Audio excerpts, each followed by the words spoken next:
I had never met anybody that had been to Campbelltown. Everybody knew about it, but nobody had been. The A83, which takes you to Campbelltown, had the reputation of being long and difficult. In fact, so difficult, there was a plane from Glasgow that could take you to Campbelltown and avoid you having to drive it. When I heard all that, I really had to go. And so, in early June 2018, we drove to Birmingham Airport, caught a plane to Glasgow Airport, hired a rather nice Mercedes C-Class car, and set off. So, let's look at the map, and here you can see the route we are going to take. Let's get going.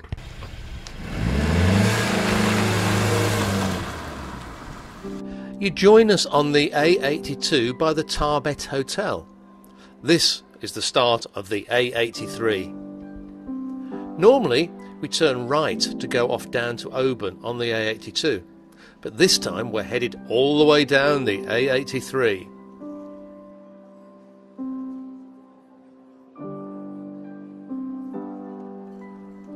As we climb out of Tarbet, we pass the sign which confirms that it is 99 miles to Campbelltown. We've just driven up the banks of Loch Lomond and now we're heading to the head of Loch Long. We're seriously on our way. We're arriving in Arrochar, which overlooks the head of Loch Long. Until 1980, it had a torpedo testing station where they fired torpedoes down the loch. We're stopping for provisions and then we're driving around the loch. Before we know it, we are climbing up to the strangely named Rest and Be Thankful Pass. It links Glen Kinglass with Glen Crow. There are two roads here. The old military one, which was completed in 1750, when a seat was erected inviting the weary traveller to rest and be thankful, which gave it its name. The views are fantastic, but the road can be closed by bad weather and rock falls. And when that happens, the single-track military road is still used.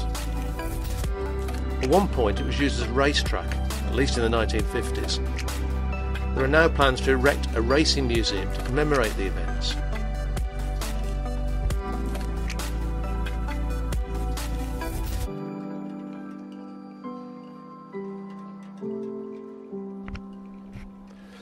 Because we can, let's take a quick aerial view across the pass.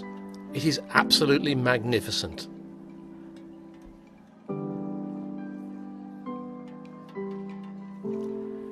We need to press on, and we're headed on towards Inverary, which is at the top of Loch Fyne. It's got a fairy tale castle. I've done a full video on it, and it's on this channel. For now, we'll just take a quick aerial spin before heading through the village and onward.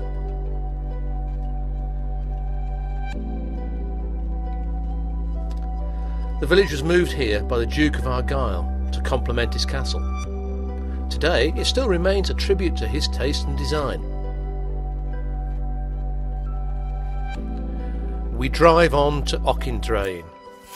We've now been driving for just on an hour on the A83 and we've covered 30 miles. We press on through small hamlets called Furnace, Birdfield and Logcare as the road hugs the west bank of Loch Fyne. We pass through Loch Gilphead. This is the administrative centre for the county of Argyll and Bute. It's got a population of around 2,300 people. The village lies at the end of Loch Gilp, which is an extension of Loch Fyne, and lies on the banks of the Crinan Canal.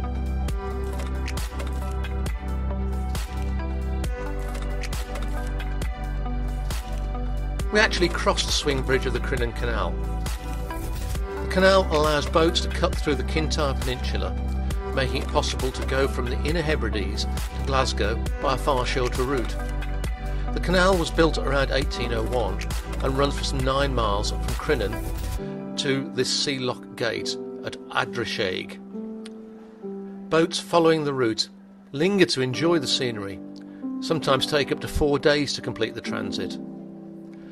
It costs around £200, although apparently each transit costs and uses 300,000 litres of water as the boats navigate the 15 locks. As we drive on, we approach Tarbet, where we have booked a hotel for the night. And so it's the next day before we actually drive into Tarbet to carry on. Tarbet, where the A83 starts, to Tarbet, where it crosses the Atlantic seaboard, is just on 60 miles, and it has taken 2 elapsed hours of driving to get here. The first thing we do as we enter Tarbet is to stop and buy midge repellent. The midges are really fierce around here. Then we are rising up out of Tarbet on the A83 for the final 40 or so miles to Campbelltown and beyond. The most dramatic scenery is still ahead of us as we follow the coast ever southward. So now the traffic thins, the pace slows, and we can take the time to enjoy the magnificent sweep of the road. We watch the Calmec ferry from Kennacraig on the West Loch Tarbet bound for Islay as it ploughs through the still calm waters. And we're gazing over the sea to the various islands. Let's have a look at them. We've got the mainland that's over there. We've got Jura that's there. Gia there. And it is beautiful.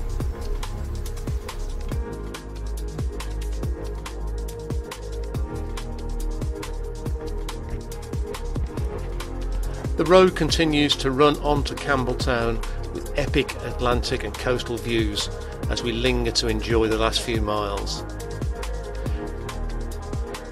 The entrance to the town, however, is between grim and drab buildings and estates, in total contrast to the beauty we've enjoyed. But soon enough we break through to the harbour, and suddenly, without any ceremony at all, that's it. We've driven the full length of the A83, from end to end, from Tarbet to Campbelltown. At one time, Campbelltown, that is around 1900, had the highest per capita income for any town in Scotland. The success was based on the herring fishing industry, coal, shipbuilding, agriculture, and of course whisky. Apparently there were 37 distilleries in those days.